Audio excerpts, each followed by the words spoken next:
230 जागा महायुतीला मिळून आता आठवडा होईल.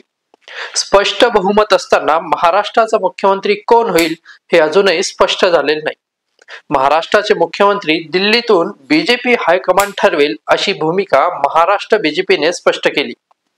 संपूर्ण बहुमतानंतरही मुख्यमंत्र्यांचा चेहरा ठरवायला एवढा वेळ का होतोय आणि देवेंद्र फडणवीस सोडून दुसरं कोणी मुख्यमंत्री होऊ शकतं का? आजच्या व्हिडिओत आपण बघूया. नमस्कार, मी पियुष आणि तुम्ही पाहत आहात बोलगेवडा. व्हिडिओ लाईक करा, शेअर करा आणि सबस्क्राईबही नक्की करा.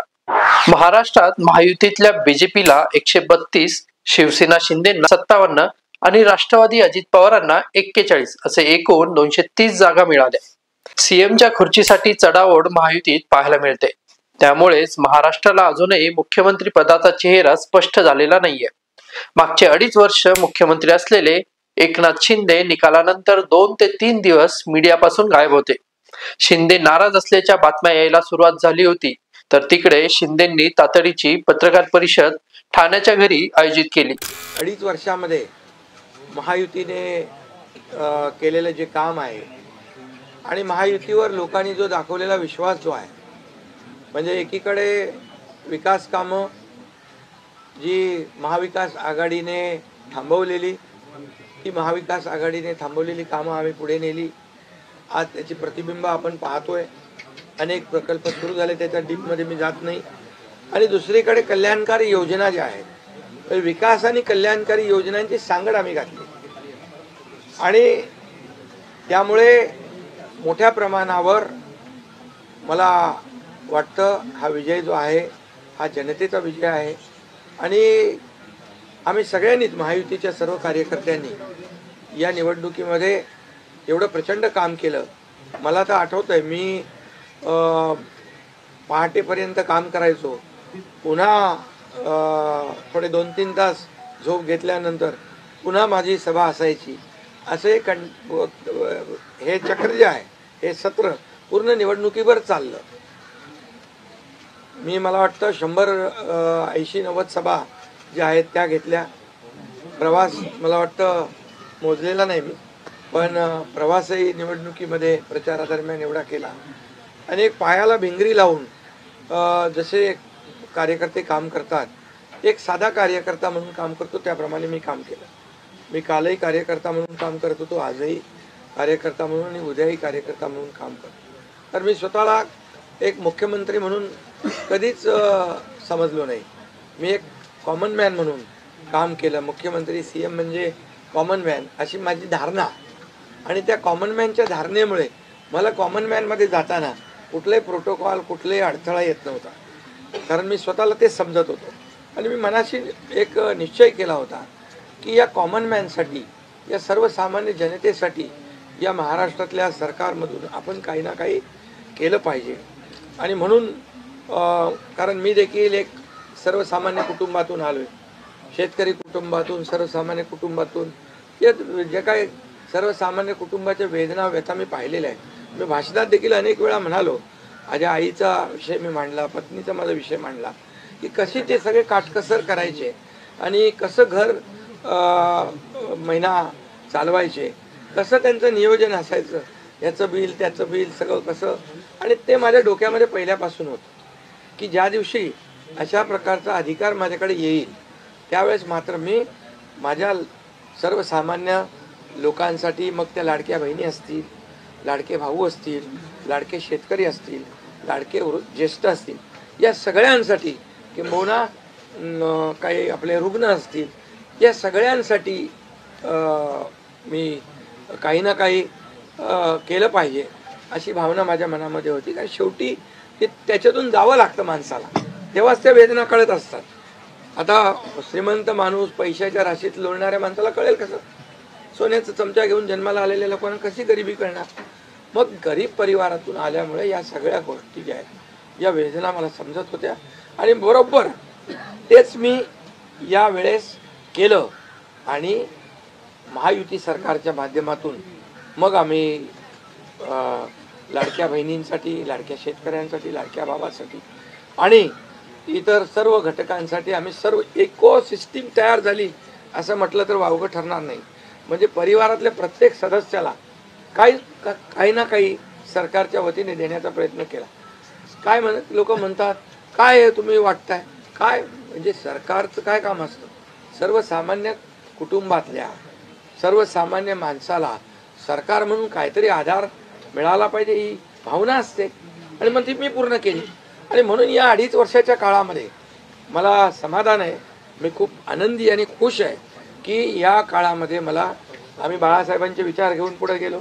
आनंद दिघे साहेबांची शिकवण आमच्या गाठीशी होती, आणि केंद्रातून आदरणीय प्रधानमंत्री मोदी साहेबांचं आणि अमित शहा साहेबांचं पूर्ण पाठबळ आम्हाला होतं. कारण मला आठवतं आहे, जेव्हा आम्ही सरकार बदललं, उठाव केला, त्यावेळेस आम्हाला म्हटलं होतं, आम्ही चट्टान की तरह आपके पीछे खडे. आणि मला आठवतं आहे की 2.5 वर्ष त्यांनी पूर्ण ताकदीने मागे उभे राहिले. माझ्यासारख्या सर्वसामान्य कार्यकर्त्यावर विश्वास ठेवला. 2.5 वर्ष त्यांनी मला मुख्यमंत्री म्हणजे सुरुवातीला जी मुख्यमंत्री पदाची जबाबदारी दिली ते दिवस मला आठवत आहेत. आणि त्या प्रत्येक दिवसाचा, प्रत्येक क्षणाचा वापर आम्ही राज्यातल्या जनतेच्या हिताकरता केला. आणि म्हणून मी मोदी साहेबांना, अमित शहा साहेबांना देखील खूप धन्यवाद देईन की त्यांनी पाठबळ दिलं आणि योजनांना देखील मदत केली, निधी दिला. अनेक वेळा ते आले, आणि या सर्व 2.5 वर्षाच्या काळामध्ये राज्याचा जो काही प्रगतीचा वेग आहे तो वाढण्याचं कारण एवढंच की राज्य आणि केंद्र सरकार एक विचाराचे सरकार जेव्हा असतात, समविचारी सरकार असतात, त्यावेळेस मात्र राज्याचा वेग प्रगतीचा अतिशय गतिमान होतो. आणि म्हणून हे सगळं जे आपण 2.5 वर्षाच्या कारकिर्दीमध्ये मी खूप समाधानी आहे. कोणताही मोठा निर्णय न घेता त्यांनी त्यांची भूमिका स्पष्ट केली. आपण सीएम म्हणजे चीफ मिनिस्टर नाही तर कॉमन मॅन म्हणून महाराष्ट्रासाठी काम केले. दिल्लीतले नरेंद्रजी मोदी आणि अमितजी शाह जे ठरवतील तो मुख्यमंत्री मला मान्य असल्याचा निर्वाळा त्यांनी केला. पण पत्रकार परिषदेत मुख्यमंत्री पदापासून दूर होतानाची निराशा त्यांच्या चेहऱ्यावर साफ दिसत होती. त्यांच्या पत्रकार परिषदेनंतर मुख्यमंत्री म्हणून फडणवीस यांचा मार्ग मोकळा झाला असं असतानाही दिल्लीतले बीजेपी श्रेष्ठी अजूनही कोणताही निर्णय फडणवीसांच्या बाजूने घेताना दिसले नाही. नेमकं मोदी शहांच्या मनात फडणवीस आहेत की धक्कातंत्राचा वापर करत ऐनवेळी दुसरंच कोणी मुख्यमंत्री होतं, अशा चर्चाही आता रंगायला लागल्या आहेत. दुसरीकडे अजित पवारांच्या राष्ट्रवादीने सीएम पदाचा चेहरा म्हणून देवेंद्र फडणवीसच हवे अशी भूमिका घेतल्याने महायुतीत गोंधळ उडालेला दिसतोय. मी पुन्हा येईन असं म्हणत देवेंद्र फडणवीस मुख्यमंत्री पदापासून दूर राहिले. देवेंद्र फडणवीस यांचा राजकीय प्रवास पाहायला गेला तर 1992 मध्ये नगरसेवक, 1997 मध्ये भारतातील दुसरा सर्वात तरुण महापौर, 1999 ला नागपूरचे आमदार, तर तेव्हापासून सलग 6 वेळा महाराष्ट्र विधानसभेत आमदार, 2014 ते 2019 महाराष्ट्राचे मुख्यमंत्री, 2019 ते 2022 2.5 वर्ष विरोधी पक्षनेता, 2022 ते 2024 उपमुख्यमंत्रीपद. 1992च्या आधीपासून राजकारणाची कारकीर्द असलेले फडणवीस यांनी आपली भाषण शैली आणि अभ्यासू भाषणांच्या जोरावर विधानसभेत नाव कमावले. 2014 ला आलेल्या संधीचा फायदा घेत मुख्यमंत्री पदापर्यंत ते पोहोचले.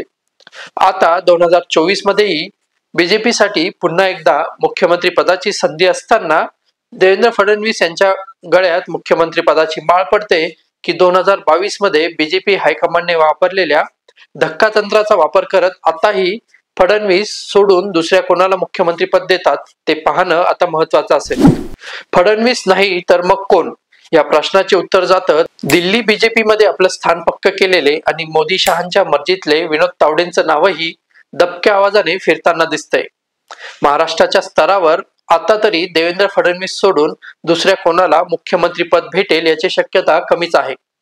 वरिष्ठ स्तरावर काही राजकारण फिरलंच तर दुसरं कोणी मुख्यमंत्री होईल, पण आता तरी फडणवीसच पुन्हा येतील याची शक्यता अधिक आहे. देवेंद्र फडणवीस यांच्याशिवाय महाराष्ट्र भाजपला सध्या तरी दुसरा पर्याय दिसत नाही. फडणवीसांच्या मायक्रो मॅनेजमेंटनेच यंदा सत्ता बीजेपीकडे आल्याची भावना बीजेपीच्या कार्यकर्त्यांमध्ये आहे. आशा करूया संपूर्ण 5 वर्षे महाराष्ट्राचे मुख्यमंत्री महाराष्ट्राला एका नव्या उंचीवर नेतील. आणि आता तुमच्या मनातील मुख्यमंत्री कोण आम्हाला कमेंटमध्ये नक्की सांगा.